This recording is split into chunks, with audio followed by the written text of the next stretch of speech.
এই যে শুনছেন? আরে রিয়া, তুমি এখানে আর এই চায়ের দোকানে কি করছো? হ্যাঁ, এটা আমার স্বামীর দোকান। মজা করছো তাই না? তোমার স্বামী আর এসব? সুহানা, আমি ঠাট্টা করছি না, এটা আসলেই আমার স্বামীর দোকান। সে এইমাত্র খাবার খেতে গেল, তাই আমি দোকান দেখছি। তোমার কি এসব প্রাপ্য ছিল? তুমি নিজের দিকে তাকাও, তুমি এত সুন্দর আর এসব। এক সেকেন্ড, তুমি কি জাহিদকে বিয়ে করেছো? হ্যাঁ, আমি জাহিদকেই বিয়ে করেছি। তার কাছে তো কিছুই ছিল না, তখনই তোমার বোঝা উচিত ছিল। তুমিও না কেমন। আচ্ছা বাদ দাও, পরিচিত হও। এটা আমার হাজবেন্ড। আমাদের অনেক টাকা আছে আর আমি যা চাই সে আমাকে তাই দেয়। ওই যে দেখো, ওটা আমাদের গাড়ি। খুব ভালো সুহানা, তুমি খুব ভাগ্যবান যে তুমি এমন একটা স্বামী পেয়েছো। হ্যাঁ, আমি ভাগ্যবান। আর তুমিও ভাগ্যবান হতে যদি তুমি এমন স্বামী পেতে। আমার স্বপ্ন ছিল জাহিদকে বিয়ে করা, আর সেটা হয়ে গেছে, আর আমি খুব খুশি। রিয়া হয়েছে, এসব বলাই যায়। কে না চায় সুন্দর পোশাক পরতে, দামি গাড়িতে চড়তে, সুন্দর গহনা পরতে? না, আমি এইসবে খুশি নই। আমি যেখানে আছি, যার সাথে আছি, খুব খুশি আছি। না, তুমি সুখী নও। জানো তোমার মতো মেয়েদের কি বলে? পাগল এবং বোকা।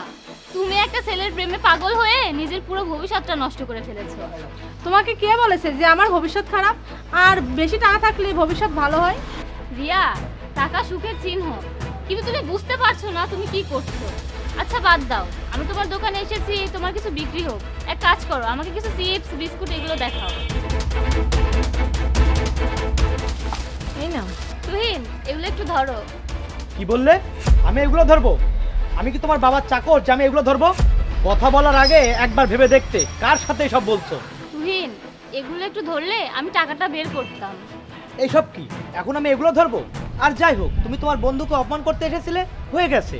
আমার সাথে এসে তুমি তাকে 200-400 টাকা দিয়ে দিতে। এসব নেওয়ার কি দরকার ছিল? সমস্যা নেই, এখন তাড়াতাড়ি চল, নইলে এমন হতে পারে এসব নিয়ে তোকে পায়ে হেঁটে বাড়ি ফিরতে হবে, বুঝলি? তাড়াতাড়ি আয়, আমি যাচ্ছি। এইসব কি সুহানা? রিয়া, আমি মানছি আমার স্বামীর কাছে টাকা আছে, কিন্তু তার অন্তরে আমার জন্য ভালোবাসা বা শ্রদ্ধা নেই। আমার স্বামী মনে করে টাকা দিয়ে সব কিছু কেনা যায়। সুহানা, সুখে থাকার জন্য টাকা থাকা না থাকা সে ভালোভাবে থাকা খুবই গুরুত্বপূর্ণ, বিশেষ করে স্বামী স্ত্রীর সম্পর্কের ক্ষেত্রে। আমার স্বামী টাকার দিক থেকে না একটু দরিদ্র হতে পারে, কিন্তু সে নিজেকে যতটা ভালোবাসে তার থেকে আমাকে অনেক গুণ বেশি ভালোবাসে। সে তার নিজের আত্মসম্মানে সে আমাকে বেশি সম্মান করে, তাই আমি আমার বিবাহিত জীবনে অনেক সুখী। হ্যাঁ রিয়া, এখন আমি বুঝতে পারছি তুমি কেন জাহিদকে বিয়ে করলে। আমি সত্যি বলছি, তুমি অনেক ভাগ্যবান যে জাহিদ তোমাকে এতটা ভালোবাসে। হ্যাঁ, আমি অনেক সৌভাগ্যবান। কত টাকা হয়েছে?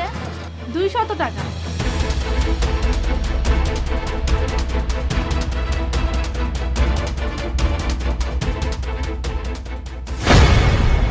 সবকিছু তো নেওয়া হয়ে গেছে, তাই না? হ্যাঁ, আমাকে কিছু ব্যাগ দাও, তোমার কাছে অনেকগুলো আছে। দেখো, আমি চাই না তুমি একটুও ভার বহন করো। তুমি আমার রানী, আর রানীরা এসব করতে পছন্দ করে না। আরে, রানী রাজাকে সাহায্য করলে কি হবে?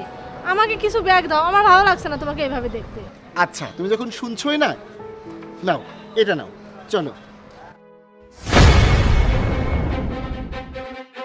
রিয়া, সে তোমার বন্ধু সোহানা ছিল, তাই না? হ্যাঁ, সুহানা ছিল। তার সাথে তার স্বামী ছিল। হ্যাঁ, ওটা তার স্বামী। মনে হচ্ছে তার অনেক টাকা আছে। হ্যাঁ, টাকা আছে।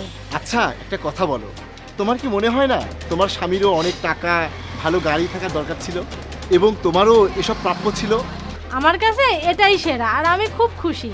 যদি আমার কাছে তোমার মতো সিনিয়রশীল শ্রদ্ধাশীল স্বামী থাকে, তাহলে জীবনে টাকা দিয়ে কি করব? আমি এখন বাড়ি যাচ্ছি, বাচ্চারা স্কুল থেকে চলে এসেছে। তুমি নিজের যত্ন নিও।